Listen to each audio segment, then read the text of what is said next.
Hello and welcome to Bulimia Sucks. I'm your host, Kate Hudson Hall, and thank you so much for listening. Now, this is a platform for people to share relatable and uplifting and inspiring conversations based on an eating disorder. And episodes include talking with professionals who work with people with eating disorders, who may have had their own struggles with an eating disorder.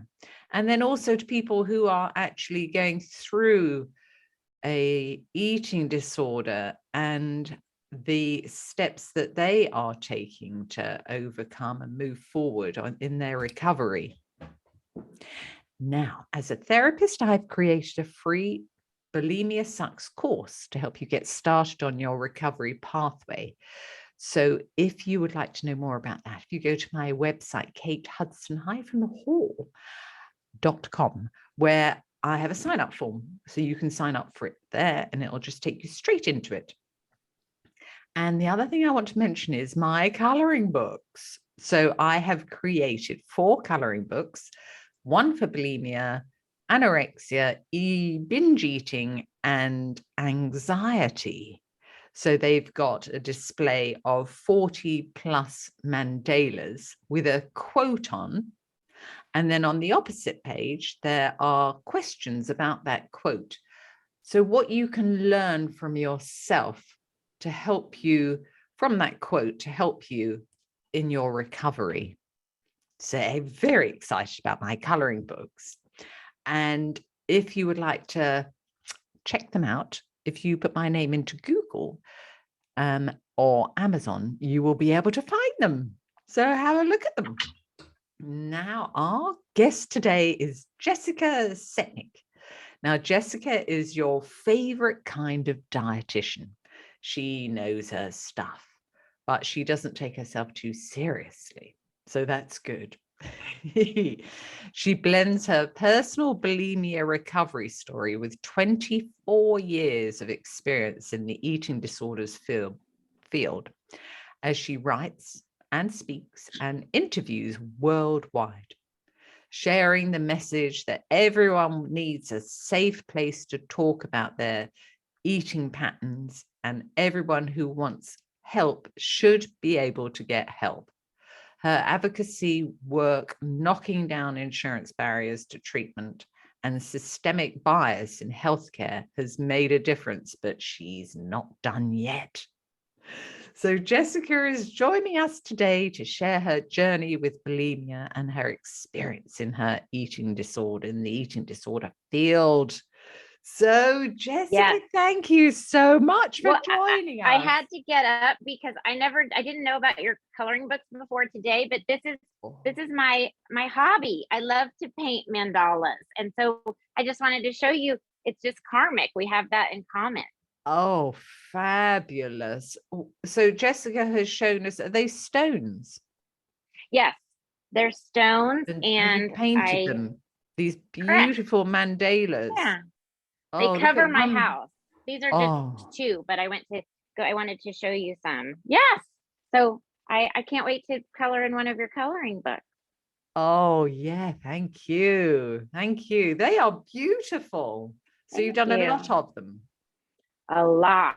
Yes, especially during COVID. It was nice to sit outside and have something creative to do with my hands. You know, my work is usually with my brain all day, and sometimes my brain can, overthink sometimes. I say that as if we all do. Not all the time. Yeah. And it just helped me. It helped me to sort of calm my thoughts and listen to music while painting outside in the sunshine. Yeah. Oh, really helpful during COVID. Fabulous. So now, Jessica, have you got a funny story for us?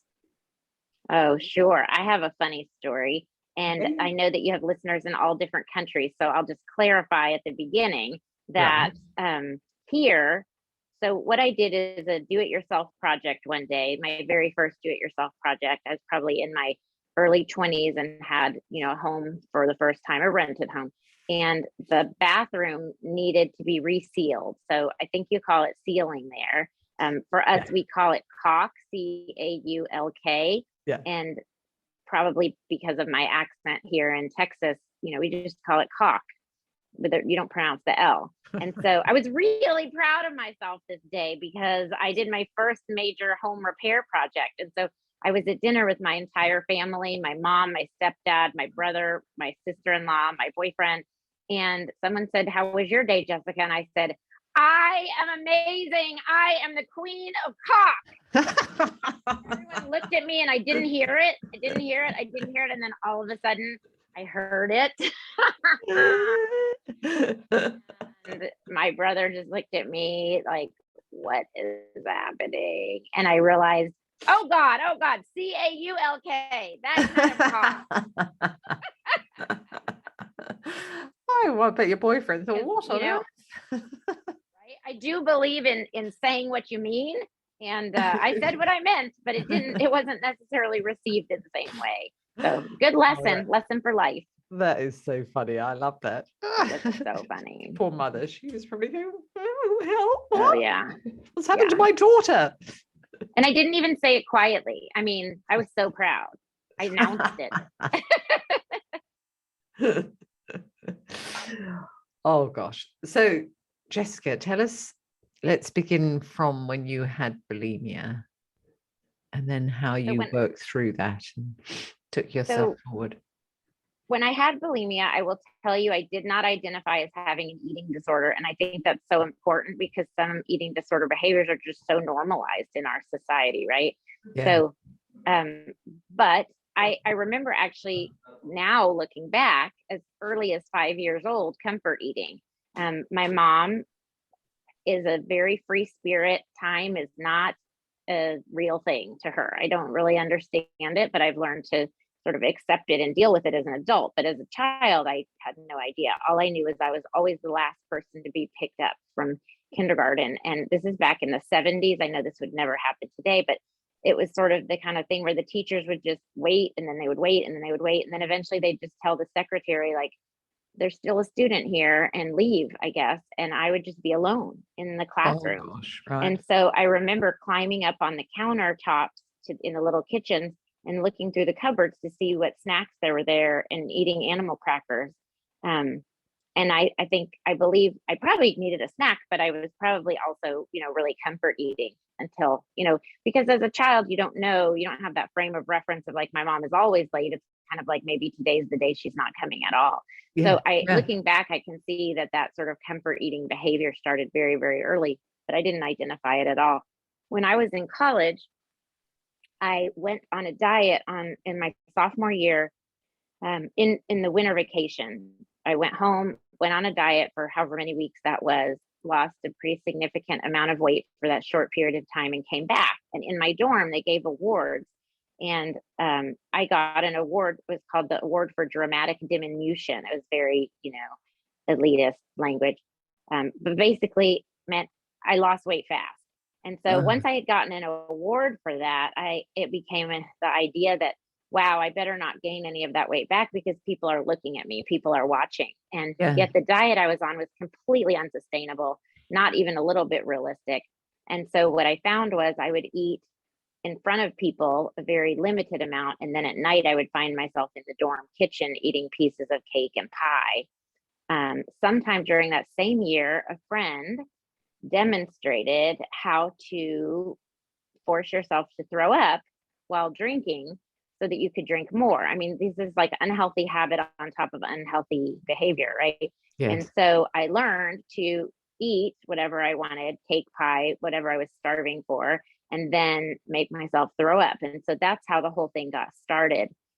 The way I finally sort of recognized this has to stop is that I remember I was in summer school before graduate school, and there was a boy that I liked, and I went to a party thinking he would be there, and he wasn't there, and it was very disappointing. And I remember afterwards being in the bathroom after throwing up and just leaning against the wall and thinking for the very first time, that wasn't about what I ate. That was about my disappointed feelings. And it just hit me like a ton of bricks that, gosh, it really wasn't about the food. Yeah.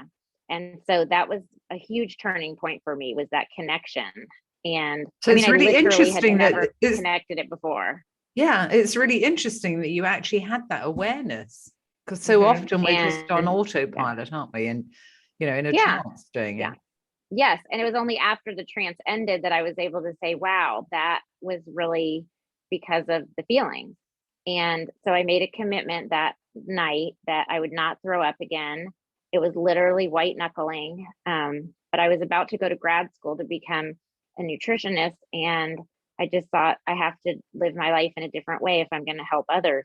And so, as we find in a lot of situations, sometimes it is easier to help others, to do something to help others, right? We think I'm going to do this for my kids. And, yes, ideally you're doing it for yourself, but sometimes, that outside motivation helps get you started, right? Ultimately, it has to be for yourself. But, and so I did. And so if I thought I was going to throw up, regardless of what I had eaten, I drove around the block. I would just circle the block in my car until the urge went away. It just was sort of, like I said, white knuckling. I hope that's a term that your listeners relate to, but the idea of, sort of just gripping the sides of the chair is the idea of white knuckling, and just saying, I will not throw up. I will not throw up. It's not necessarily recovery, but it is breaking the pattern of behavior. And so that's what I was doing. And over time, I realized that I needed to allow myself more flexibility in what I was eating, more freedom, not restricting as much specific foods and things like that. And what I would do is, the graduate school I went to was about an hour drive from home. And so what I would do is I would stop and get something to eat, knowing that whatever I ate, I would be keeping down because I would be in the car for the next hour. And so that helped me, again, get through sort of the urge, to get rid of it. And over time, the behaviors were extinguished. The thoughts were definitely still there. And then when I was 28, unfortunately, my sweet cousin died. She was murdered at age 22. And it was so traumatic and brought back so many details of my dad's death when I was 12. And so I started going to therapy for the very first time as an adult. So that was the first time you went for therapy? I had gone as a kid. I was sort of sent to therapy in 8th grade after my dad died, but I didn't participate at all. So this was really my first time that I willingly went to therapy as an adult. And I had a great match for a counselor, and we really figured out that I had, a lot of anxiety, and just there was so much going into it. And so I feel like my next step in my recovery, even though I was not doing behaviors for a long time, my true sort of emotional recovery started at that time at 28. And then a few years later, I was diagnosed with anxiety, and now I take medicine for anxiety. And that, I think, was a hugely important step in my sustained recovery. So that's sort of the brief version, covering a lot of years in a short period of time. But I'm in a good recovery now, and I'm definitely able to keep all thoughts on the thought level, no behaviors. And the thoughts are very infrequent now too, gratefully. So that's amazing. So recovery is possible, but I can't speak for everyone. I know there's some people who say they don't have any more eating disorder thoughts, and if you still have those thoughts or bad body image thoughts, then somehow you're not in recovery. And I don't agree with that. I think if you have a thought and you're able to keep it at the thought level, to me, that's true recovery. I use the word remission. To me, I wish we had more standards in our field. As you know, we don't have standards for what recovery is defined as. But to me, I'm in remission. I'm aware that it could flare up again. I believe that that's true, but I'm grateful to be in remission. I haven't had any, outward symptoms in a long time. I'm older than I look. That's amazing. But talking about recovery and remission, I don't have any thoughts that come in ever about all of those negative thoughts I had for 15 plus years connected with when I had bulimia. I don't have any of those negative thoughts now. They just, I don't know, they're not visible whatsoever, which, everybody's different, aren't they? But I don't. So I'm very lucky. Yeah, I envy that. Yeah, but maybe one day you too will. Yes. And if this is the level of my remission that I stay in, I'm very happy with that too. Yeah. Very content. Absolutely. Absolutely. I never have temptations to get rid of my food. It's more thoughts of like, and this was a long time ago. I got married 15 years ago next month, and it was early in my marriage, so quite a long time ago. But I remember thinking, if I don't eat breakfast, I'll become emaciated, and then Greg will know how angry I am with him. And my wise mind came in and said, if you don't eat breakfast, no one's going to notice. And by the way, what adults do when they're angry with someone is they go talk to them. So eat your breakfast and then go speak up with your husband. Right. So that to me is kind of the type of thought that might still go through my mind, but my wise mind is right there gratefully to counteract it. Yeah. And it's actually tuning into, those thoughts and then the feelings that are connected and unraveling them and understanding them and then working with them, and most importantly, not feeling ashamed of them. I mean, if I felt ashamed, granted that thought was 15 years ago, if I felt ashamed of it, I wouldn't speak of it on YouTube with you right now. Right. Yeah. So to me, being not ashamed of thoughts and just saying, okay, yeah, I had a thought. It was just like any thought, just a thought until you act on it. And so I'm not ashamed of having those thoughts, but I know people do carry a lot of shame, not just about their behaviors, but about even having a thought. And I'd like to try to dispel that. Yeah, absolutely. Absolutely. By showing that I'm not ashamed. And I hope that if you have thoughts that are scary to you, that there's someone safe that you can talk to about them. Yeah. And people overall, it's 80% for people in general, 80% of the thoughts are negative thoughts that we have. Really? That's how I didn't know that. Yeah, that's how we've been created. So, if you haven't got an eating disorder, you still have negative thoughts that go through your mind. And it depends whether you pick them up, listen to them, act on them, or just flick them away. Or stand on or try to learn from them. Yeah. Yeah. Absolutely. Absolutely. So, if you could turn back the clock, what would you say to that younger you when your eating disorder developed? What would I say? I would say there's nothing wrong with you. There's nothing wrong with your body. Whatever you imagine is wrong, no one else is noticing. So this body is going to be with you for the rest of your life. The best bet would be to take care of it. Yeah. And my 18-year-old self would have probably said, yeah, whatever, and not listen to that advice at all, honestly. Right. And so then you became a dietitian. I did, yes. And so do you work a lot with people with eating disorders? That's been my only job my entire career. Yeah, from the very beginning. Amazing. And so if somebody came to see you that had bulimia, I know this is going to be a big question, but what were the steps that you would take them through, kind of roughly? Sure.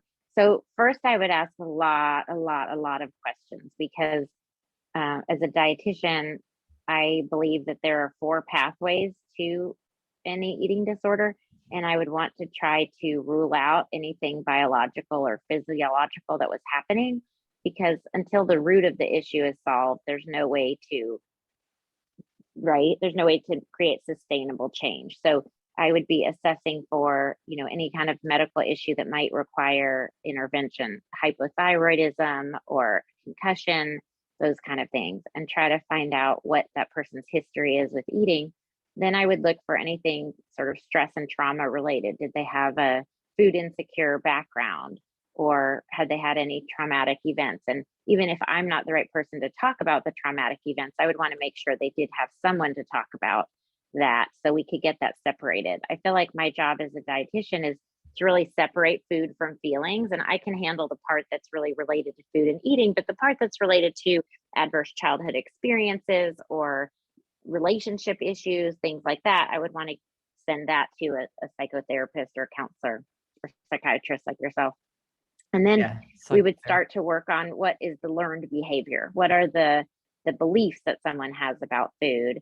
and how are those impacting them negatively, and really just look at each one of them, and is that something that they want to continue or not.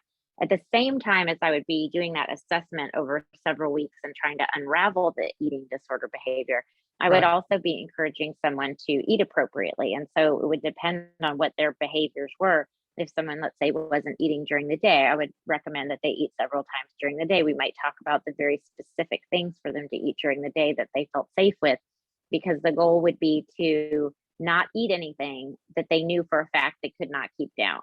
Yeah. So in other words, if literally don't put anything in your mouth that you know for a fact is going to come up later. Now, granted, you might eat something expecting to keep it down and it might not stay down, but don't actually put anything in your mouth that you already know is not going to stay down. And so to some people that feels really limiting, like now they're eating less, but that's actually better if the less that you eat Yeah. actually stays in. So those would be kind of the first steps I would take. It would be pretty deep on the emotional side and then pretty basic on the nutritional side. Amazing. Amazing. So if they came to you, because it would be kind of in conjunction with seeing a therapist, wouldn't it? Normally, Yes, isn't it? yes. And the maybe a dream. psychiatrist. And Yes. so if they came to you, with regards to, the foods, the types of foods that you would suggest, have you found any sort of pattern? Well, it depends on what feels safe to that person, right? So that would be sort of the baseline. But yes, the types of foods would be something that is portable so that you could eat wherever you are, and most importantly, spaced appropriately, because I think a lot of eating problems happen from getting too hungry. So it would be different for each person, but the goal would probably be to have some source of grains and some source of protein and a beverage, unless beverages are a problem at meals, in which case I would recommend having them separate from meals. But usually it would be a little bit of balance and something probably small each time, so that there's less chance of the overfull feeling triggering some compensatory behaviors.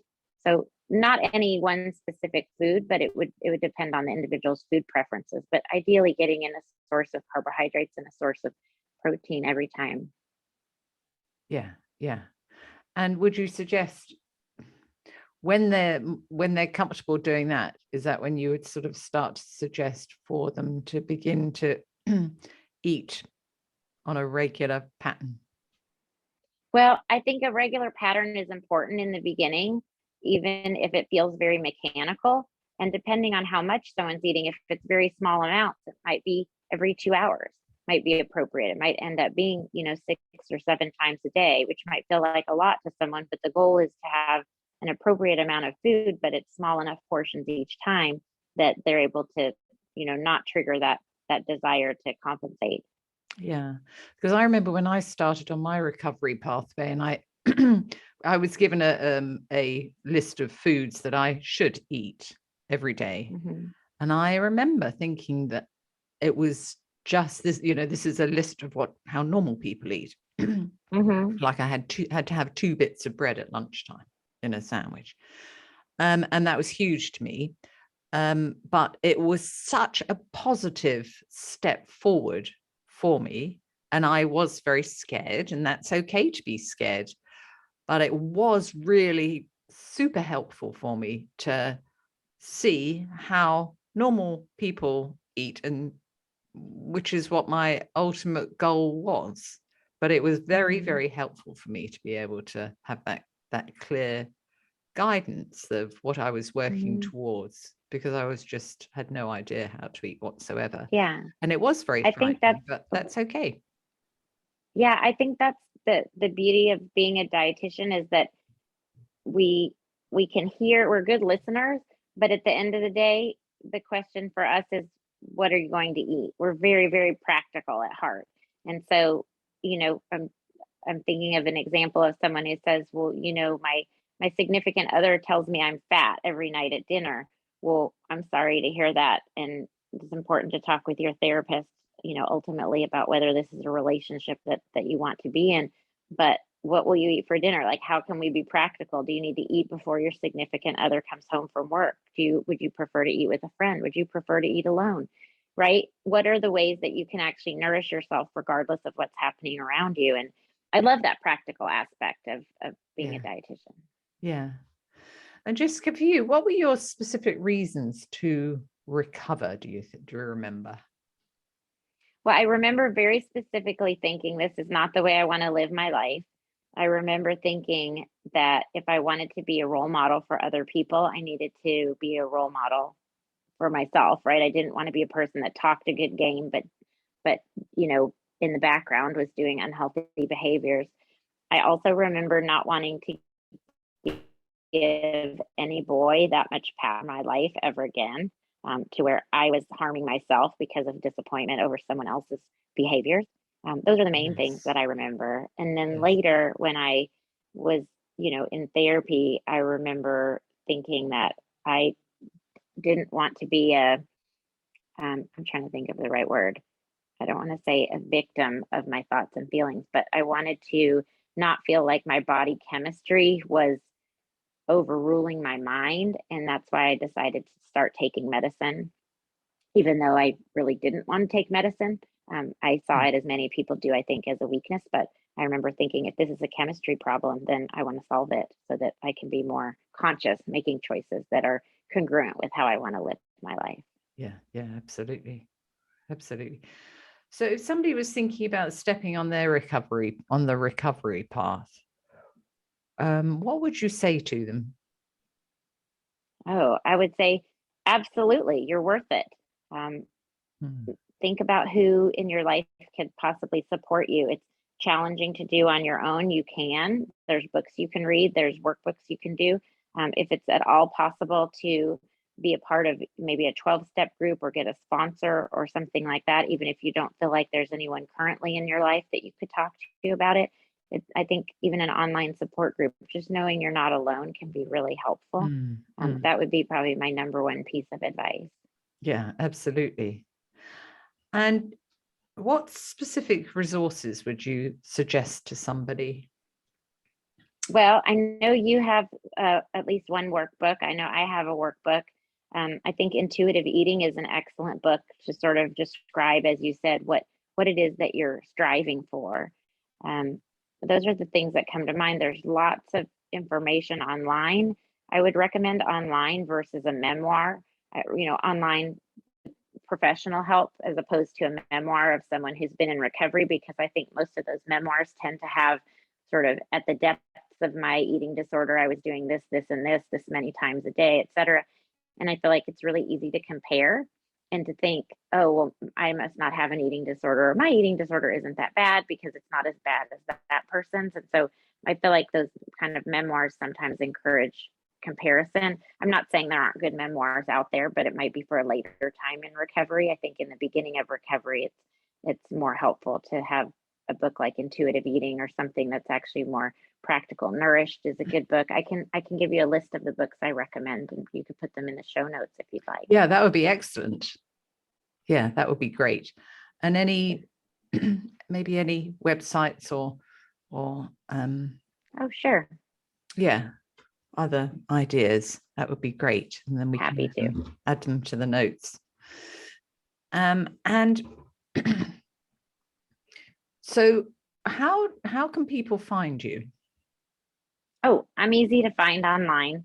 JessicaSetnick.com is my website, and kind of everything umbrellas out from there. I have a training workshop for professionals. If any of your listeners are working in the field and want to be more educated about how to help individuals with eating disorders, it's very practical. It's not about a whole bunch of theory. It's called Eating Disorders Boot Camp, and you can find it at eatingdisordersbootcamp.com. Oh, okay. So it's for people qualified working with people with eating disorders. Correct. And even just starting out, right? So not necessarily an expert in eating disorders, probably an expert in eating disorders could teach the course themselves. It's more for someone who's starting out or who's a primary care provider.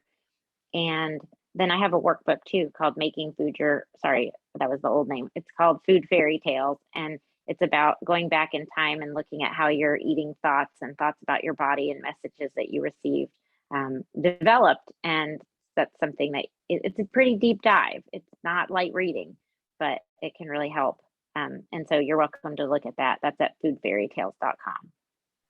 Okay, and is it on Amazon as well? That one's not, actually. I should put it on Amazon. Good thinking. Yeah, yeah. So it's called Food Fairy Tales. Food Fairy Tales. Yeah. Okay. Yeah, that sounds really interesting. Because it's getting down to identifying these such difficult thoughts that stem from, the root causes, many root causes maybe of what's leading you into that behavior. Yeah. Well, and it's so alluring to say, well, that happened so long ago that's affecting me, but I think it's opposite. I think the longer ago something happened, the more of your life has really been navigated around it. The younger you were when it happened, so the fewer coping skills you had, and the more elaborate the story you had to tell yourself to explain why it was happening. So I feel like the longer ago something happened, like my experience with crawling up on the countertops in kindergarten, I think those things are formative in our lives. Yes. Yeah. And we don't realize how they are linked to our behaviors as an adult. Just even, Right. small little behaviors maybe from the past. Mhm. Or it only takes Yeah. somebody to say one thing to you, doesn't it, that can send you down that spiral. Oh, yeah. Or you say to yourself, absolutely. I've read things in magazines and I'm in a good recovery from my eating disorder. I'm an eating disorder professional, and I can still read something in a magazine that sort of sends my mind on a tangent that I didn't even know was there. Yeah. Yeah. Yeah. Because a lot of it we're not aware of anyway, are we? Right. Right. Mm. Which is a little bit terrifying sometimes, to think you have this whole subconscious mind that's doing things without your knowledge. But when I think that way, I try to comfort myself and think, well, your subconscious mind also takes care of your breathing and your hair growing and your heart beating and all of those things without your conscious control. So maybe it does have your best interest at heart. But it is surprising sometimes when something, pops up that you didn't know is there. I think of it kind of like when you're doing the crossword puzzle and you can't think of a word and then you think of it. It's like it was always there, you just couldn't recall it. I feel like it's the same way with some of those childhood experiences. We don't remember them or don't think they're related, and then when they pop up, excuse me, when they pop up in context, suddenly you're like, oh my gosh, I can't believe I didn't realize that before. It's so obvious. Yeah. But for whatever reason, we sort of tucked the memory away somewhere else, and so we didn't access it until it made sense. Yeah, absolutely. An example of that would be, I was abused when I was 8 or 9, sexually abused. And so I just sort of like put that away, lock that away until I was in my 30s. I knew it was there lurking, but that was a big part of, well, a large part of, of the reasons why I feel that I fell into this difficult path of bulimia. But yeah, whether you're conscious or not conscious of it, it's there lurking in the background. Yeah. So it needs to be brought forward to and talked about and worked through. Agreed. In order to be able to let it go. Yes. Yeah. So is there anything else that you would like to share with the listeners, Jessica? No, I think we've covered a great deal. I guess I'll just reiterate my same point, which is that, there's no reason to be ashamed. You might feel ashamed, and I can't tell you not to, but after, so many years of sitting across from people telling me the things that they were ashamed of and thinking, well, I'm not ashamed of them for that, it occurred to me that maybe the things I'm ashamed of aren't too upsetting to other people either. So keep in mind that the things you feel most ashamed of are actually probably very normal, except that people just don't talk about them. And so if you can find a safe place to talk or write or express yourself in poetry or music or however you do, expressing yourself and the things you're ashamed of is the first step in solving them. It's not you. Yeah, absolutely. And I think if somebody has bulimia, they often do feel ashamed. Sure. Yeah. Absolutely. Yeah. So it's Yeah. finding And a way to channel that. yeah, I feel like if you were jumping on the bed and you fell off and broke your arm, even though you were told not to jump on the bed, you would still ask for help. But for some reason, when we find ourselves doing things with our eating that we're ashamed of, we don't think to reach out for help. It's more like, I need to keep this a secret. And why do you think that is? I think because it's not very well understood. I think because it's something that hasn't been studied very well. I think for a long time, eating disorders were assumed to be only in a certain population, that probably you and I both are the stereotype, but so many more people have eating issues. Anyone who eats can have an eating issue. And so I think it's sort of a blind spot. I'm not sure that's the right terminology. It's an area that hasn't been looked into very well. And so I think if you don't talk about something, it feels shameful, kind of the way that cancer used to feel shameful, even though no one did anything wrong. It just wasn't talked about. The way sexual harassment wasn't talked about, right? Until things have a name, you can't really talk about it and find out other people are going through it. And bulimia didn't have a name until the 80s. Yeah, it was 79, wasn't it? It was actually... I thought it was 86 that it went into the DSM. Oh, okay. But it could have been 79. Yeah. Either way, it's not that long ago. It's within both of our lifetimes. So until there's a name for something, it can't be talked about, and that therefore people don't know that other people are going through it. So I think it's that. I think it's not shameful. It's just something that hasn't been talked about. And so for that reason, it is perceived as shameful.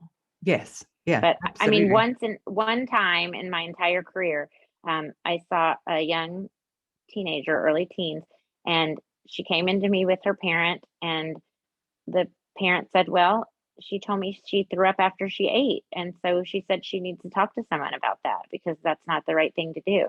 And I mean, that was one time in 25 years that someone threw up one time and said something's wrong, and shared that with a caregiver. And that caregiver said, all right, let's get you help. Right? That's the way it should be. But that's so rare. There's so many layers of secrecy. I don't want to tell anyone about it. If I do tell someone about it, then that someone says, oh, you shouldn't be doing that. Don't tell anyone. Right? There's so many layers of secrecy. And I feel like we should all sort of, judgment too. Yes.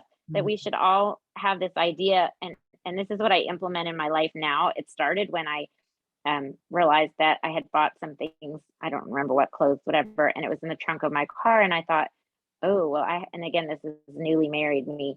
I'm going to walk into the house and my husband's going to see me with these shopping bags. Maybe I should leave them in the trunk of the car until he's not there, and then I'll sneak them into the house. And I immediately thought, nope, I'm going to walk in there and I'm going to show him what I bought. The idea that I would feel ashamed, to me, is a cue that I need to be very open about something, because it's the very act of listening to that shame that is a problem. Yes. It's listening to what you're telling yourself. Yeah. So I think we can all learn from this podcast that we need to spend more time actually consciously listening to those thoughts that we have in our head in order to be able to take action. The whispers. I call it the evil leprechaun in my book. Sitting on your shoulder. That evil, fanged, green, horrible leprechaun. Yes. Absolutely. So, Jessica, thank you so much. I just had this incredible thought. Can I share it? Oh, yes, we want to hear your thought. I had this incredible thought that I wonder if that evil leprechaun is actually trying to help you and is just very misguided. And what would it be like if you turned to that leprechaun and said, thank you very much for your thoughts. I know you're trying to help me, but I don't need that kind of help right now. I just think it's a great visual, that leprechaun on your shoulder, and being able to say, yep, I heard you, and that's not how I'm going to proceed. Thanks very much. See you next time. Yeah. I love that. Absolutely. Yeah. Because, in his own way, he doesn't understand that he's not coming across the way that you would prefer him to, but he is trying to help you in his own way, but he needs re-guidance of how you would like to help. Oh yes. Good. I love that. So Jessica, thank you so much for joining us today, for such powerful, insightful help. Thank you. Oh, I'm really grateful that we met. Yeah, me too. Me too. So thank you so much, Jessica. So that's all for today's episode of Bulimia Sucks. And thank you for listening. And thank you, Jessica, for joining us. And before we go, make sure you subscribe to the podcast on Apple or iTunes so you never miss an episode, and let us know what you think by sharing some love, your favorite podcast, by leaving us a review on Apple Podcasts or Stitcher or iTunes or wherever you may listen. So thank you for listening, and I look forward to chatting with you in the next episode.